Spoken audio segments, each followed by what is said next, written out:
Hello everyone, today I will continue sharing with you the story of the single mother Diệu Hân. I hope you enjoy watching the video. Since the day Thành officially became CEO, the pace of his work has grown more relentless than ever. One business trip followed another, sometimes early flights and late returns to sign contracts, other times long journeys to distant provinces to survey markets and meet partners. His schedule was packed tight, his phone constantly buzzing with notifications, and his mind rarely found a moment of rest. Yet amid all that chaos, Thành never allowed Han and Tom to become an afterthought. No matter how busy he was, he always tried to seize every small break in his day to call Han. Sometimes it was a brief call squeezed between meetings, sometimes just a few hurried messages while sitting in the car. The familiar questions repeated over and over. "Are you tired today? Did Tom eat well?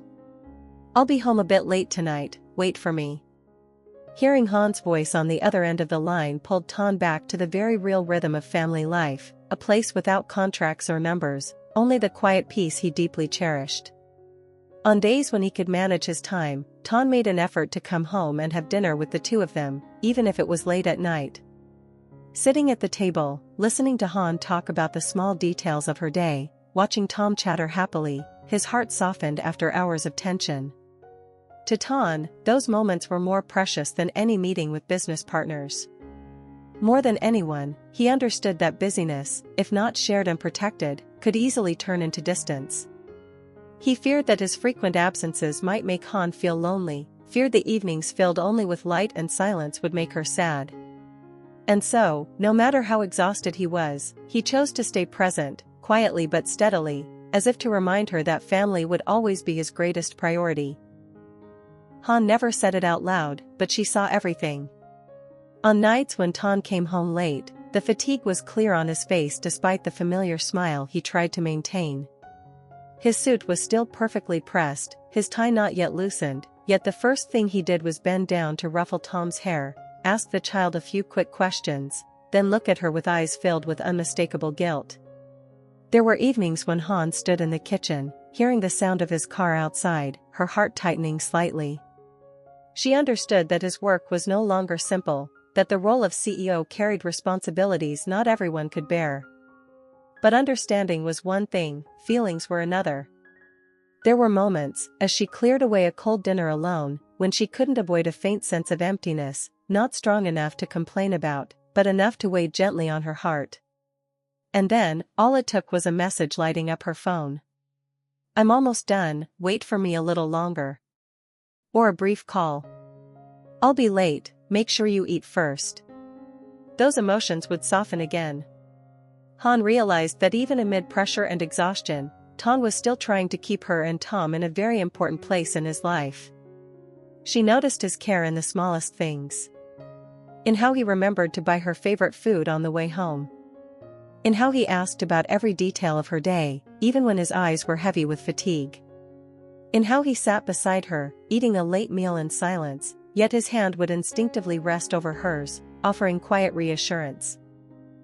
Once, Han found herself thinking that perhaps loving a busy person wasn't about waiting for them to be free, but about learning to trust their silent efforts. Thành didn't say much, nor did he make grand promises. But the way he always returned, the way he kept finding his way back to his family after each long day, made Han feel she was never left behind. That night, when Thành had fallen into a deep sleep from sheer exhaustion, Han lay beside him, quietly studying his familiar face in the dim light.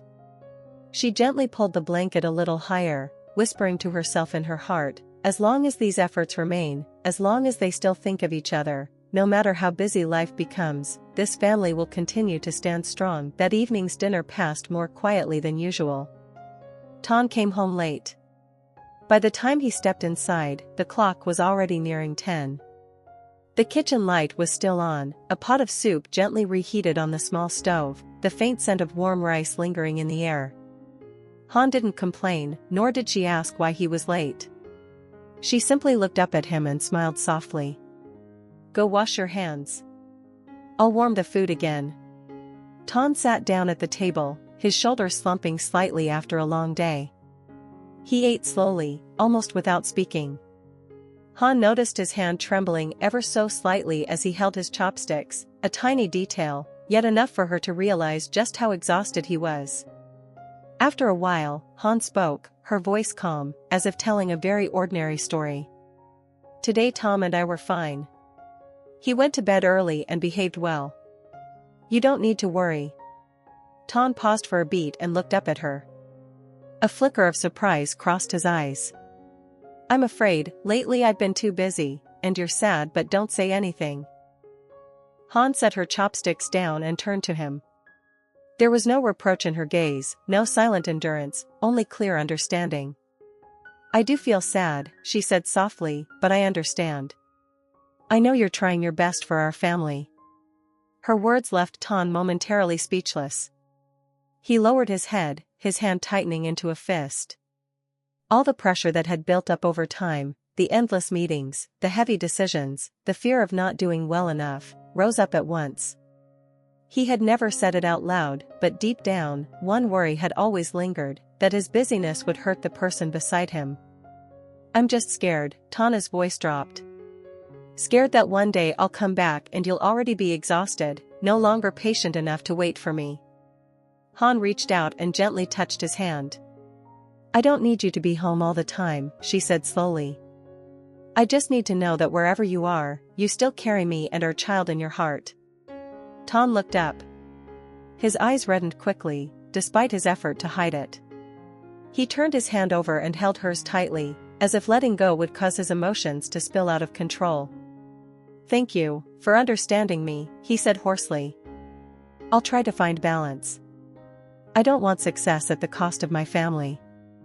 Han smiled and shook her head lightly. I believe in you.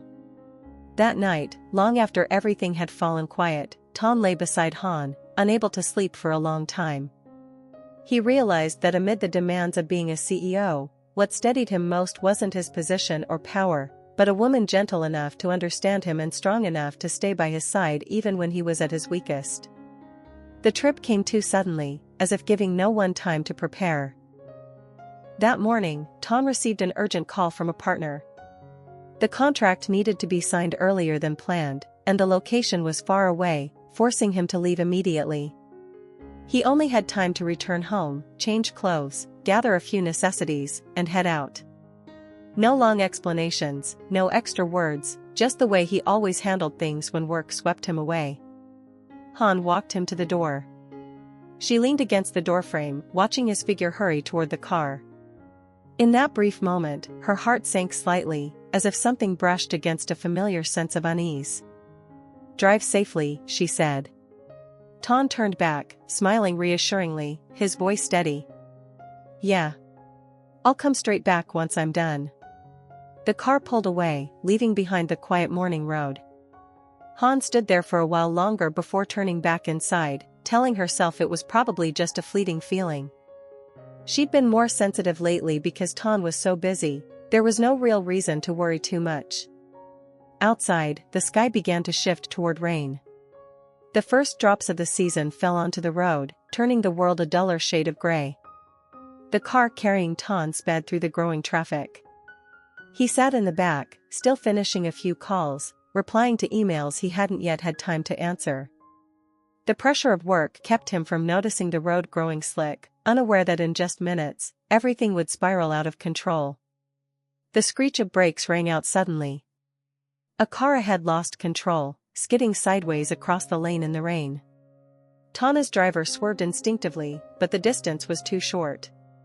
The collision happened in an instant, metal crashing violently, glass shattering, the vehicle spinning hard before slamming into the median. The world seemed to flip upside down. Ton only felt a powerful force slam into him, his chest tightening in pain, his head striking violently. Sounds warped, then faded into silence. His phone slipped from his hand and slid onto the car floor. In the hazy moment between consciousness and darkness, the image that surfaced in his mind wasn't unfinished work, but Han's face that morning, eyes filled with concern she had tried to hide behind a calm smile. When he was pulled from the car, the rain was still falling steadily. The wail of an ambulance pierced through the air. Ton was rushed to the nearest hospital, unconscious. Doctors quickly took over, pushing him into the emergency room. Harsh white lights, the rapid roll of a stretcher down a long corridor, everything happened too fast for anyone to think about calling his family. Elsewhere, far away, Han had no idea what had just happened. That noon passed slowly. She stayed home, tidying up, preparing a meal. As she poured water, her hand slipped slightly. The glass fell to the floor and shattered into countless pieces, the sharp sound echoing through the quiet space. Han froze. Her heart began pounding unnaturally fast. A chill ran down her spine for no clear reason. She looked down at the broken glass, a heavy feeling settling in her chest. She had never been superstitious, but in that moment, a strong sense of unease rose within her, as if something was wrong, somewhere she couldn't see. Han placed a hand over her chest and took a deep breath to steady herself. "I'm probably just worrying too much," she murmured. Yet no matter how hard she tried to continue her chores, she couldn't find peace. Her phone lay on the table, the screen silent, no new messages, no calls from Tan. Strangely enough, that silence made her more anxious than the times he told her he'd be late. Outside, the rain showed no sign of stopping. And at the hospital, behind the closed doors of the emergency room, Tan lay there, on the fragile line between consciousness and darkness, while Han still had no idea that this time, her intuition was anything but unfounded. That afternoon, the rain still hadn't stopped. Han sat at the table, trying to focus on finishing the few remaining tasks, but her heart was restless and uneasy. The broken glass from earlier that day had been cleaned up, yet the chilling sensation she felt at that moment lingered inside her. Her phone lay right in front of her, unnervingly silent. Normally, no matter how busy he was, Tan would send at least a short message to say he had arrived safely, or at the very least, a familiar icon to reassure her. But today, there was nothing. Han picked up her phone and called Tan. 1 ring. 2 rings. Then the cold, mechanical voice announced that the subscriber could not be reached. She tried again. And again. The result was the same. Her heart began to pound harder. She stood up and paced back and forth around the house. Outside, the rain grew heavier, the wind lashing against the glass doors with a rattling sound. A sudden thought flashed through her mind, sending a shiver down her spine, but she quickly pushed it away. No, he must be in a meeting, or on the road with poor signal. That had to be it. Just then, her phone vibrated. An unfamiliar number. Han hesitated for a few seconds before answering. The voice on the other end was a man's, low and urgent. "Are you a family member of Mr. Tan? I'm calling from the hospital." Before he could finish the sentence, Han's ears rang. She gripped the edge of the table to steady herself. How is he?" Her voice trembled unmistakably. "Mr. Tan was involved in a traffic accident while on a business trip. He's currently receiving emergency treatment. Could you come to the hospital immediately?" Everything around Han seemed to collapse. She didn't remember how she replied. She only knew that after the call ended, her hands were shaking so badly she could barely hold her phone. Han hurriedly put on a raincoat, called someone she trusted to watch Tom, and rushed outside. The rain lashed directly against her face, icy and sharp, but she felt nothing anymore. In her mind, there was only one thought: Tan, he has to be okay. The car sped through waterlogged streets. Streetlights stretched into blurred streaks of light through the curtain of rain. Han curled up in the back seat, her hands clenched tightly, her lips pressed pale. Every minute that passed felt like an hour. When she reached the hospital, Han almost leapt out of the car. She ran down the long corridor, harsh white lights reflecting off the polished floor. The echo of footsteps, the sound of stretchers being pushed, the strong scent of disinfectant, all of it made her dizzy. She stopped short in front of the emergency room. The doors were tightly closed. The red light above them was still on. A doctor stepped out, saw her, and asked quickly, "Are you a family member of Mr. Tan?" Han nodded repeatedly, rainwater mixing with tears streaming down her face. How is he, doctor?" The doctor exhaled softly. The patient suffered severe injuries from the accident. We're currently handling the emergency treatment. Please remain calm and wait outside. That single sentence was enough to make Han's legs give way.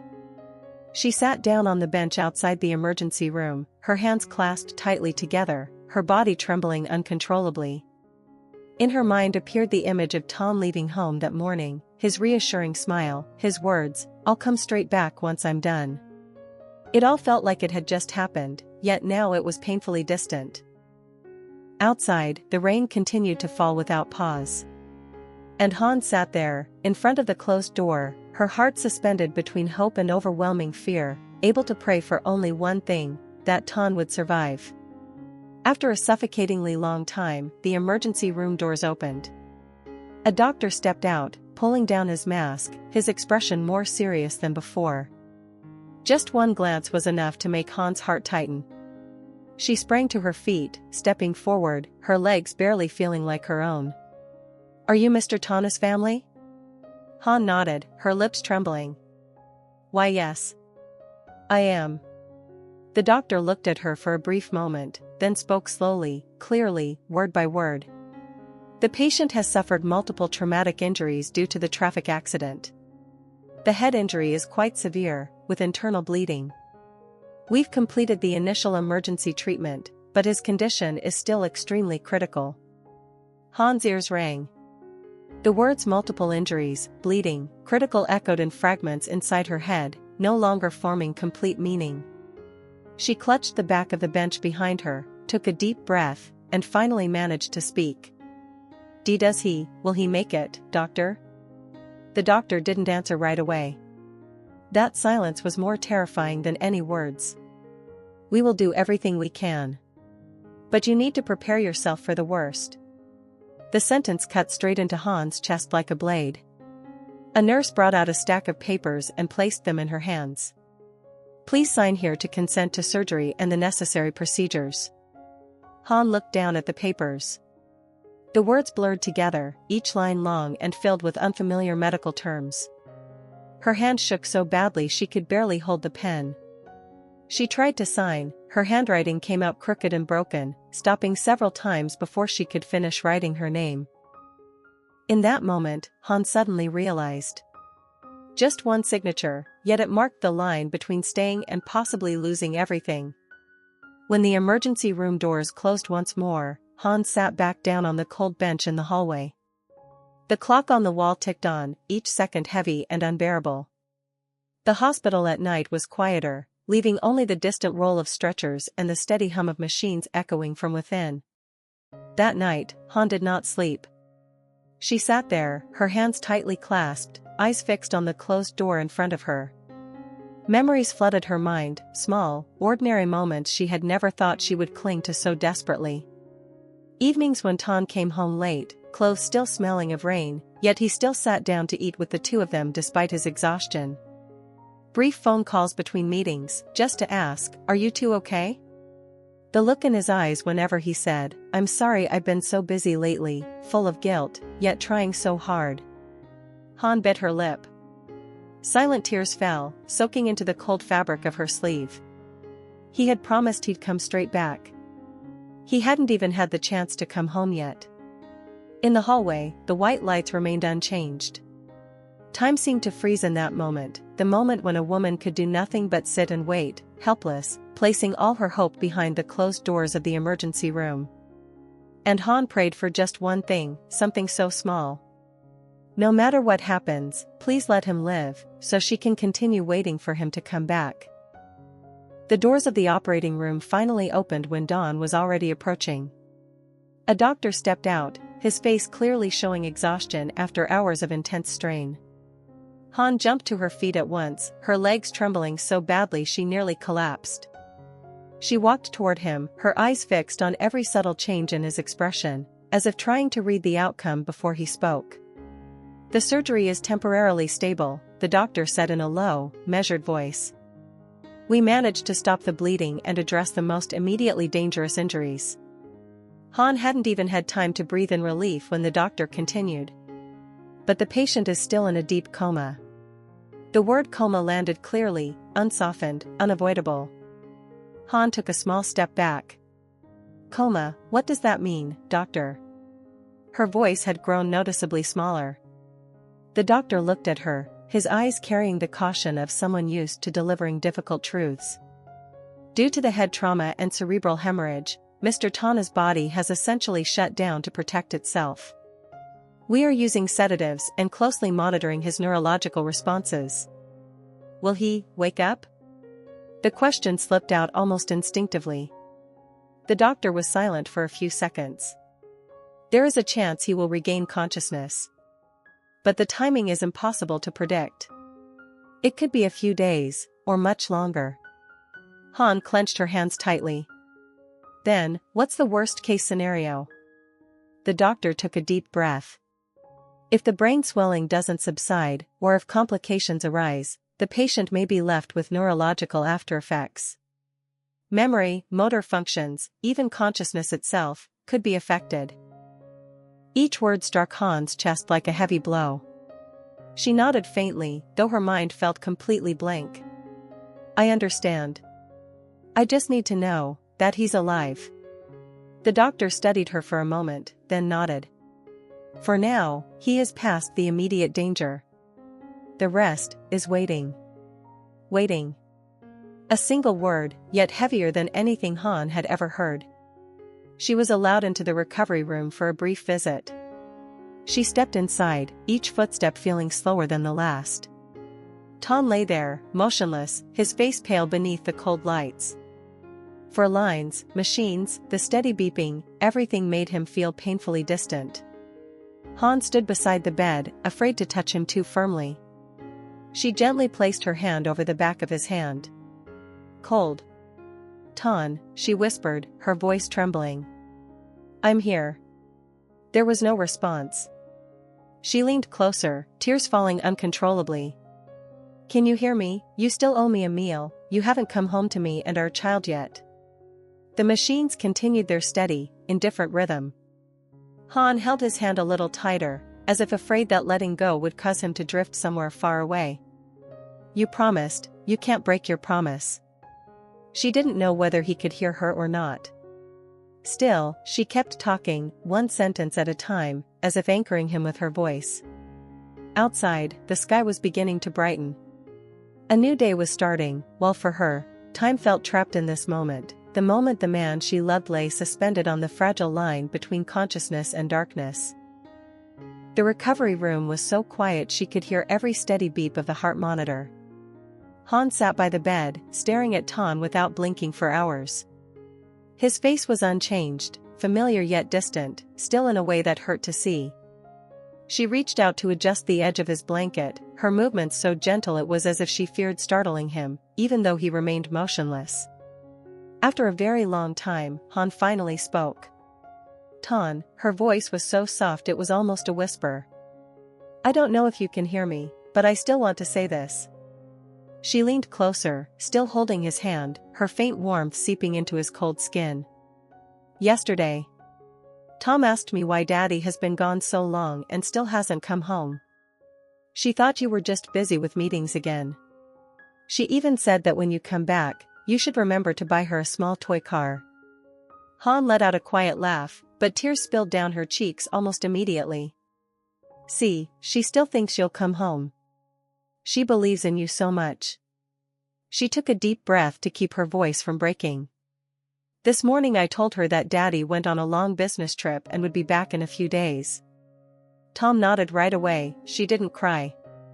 She even reminded me to call you every day. Han wiped her tears and continued, slowly, carefully. She's still being such a good girl.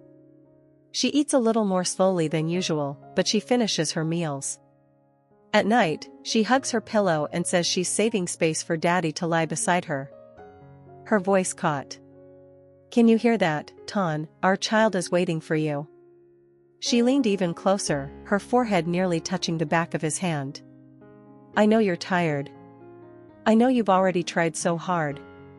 But this time, can you try just a little more? The machines continued their steady sounds, unchanged. Tan showed no reaction. Yet Han kept talking, as if he were listening to every word. You still promised to take our child to the park. You promised me you'd try to be less busy. You haven't done any of that yet, so why are you sleeping for so long? A long silence followed. Then Han gently tightened her grip on his hand, her voice finally breaking completely. If you can hear me, just squeeze my hand. Just a little, so I know you're still here. There was no movement. But Han remained there, unmoving. She believed, however fragile that belief was, that somewhere in the darkness of the coma, Tan could still hear her voice, hear their child's name, hear the desperate call of the woman waiting for him to come back. Outside the window, the afternoon sunlight filtered through the thin curtains. The light brushed softly across Tana's face, gentle, faint, like a quiet reminder that life was still there, waiting for a miracle to speak. Hello mọi người, lại là mình đây. Rất vui được gặp lại mọi người trong video hôm nay của mình. Chúc mọi người có một ngày mới vui vẻ, hạnh phúc và một ngày làm việc tràn đầy năng lượng. Hy vọng rằng những video của mình sẽ giúp mọi người thư giãn sau những phút giây làm việc nặng mệt mỏi. Và nếu mọi người yêu thích câu chuyện của mình thì nhớ like, share, bật chuông thông báo để nhận thông báo về những video mới nhất nhé. Cảm ơn mọi người đã ủng hộ kênh của mình trong suốt thời gian vừa qua. Hy vọng mọi người vẫn sẽ yêu thích và đồng hành cùng mình trong thời gian sắp tới. Và những video của mình đang được phát hành vào khung giờ 7 giờ tối và 7 giờ sáng tại Việt Nam. Thì mọi người nhớ chú ý đón xem và ủng hộ mình nha. Hẹn gặp lại mọi người ở những video tiếp theo.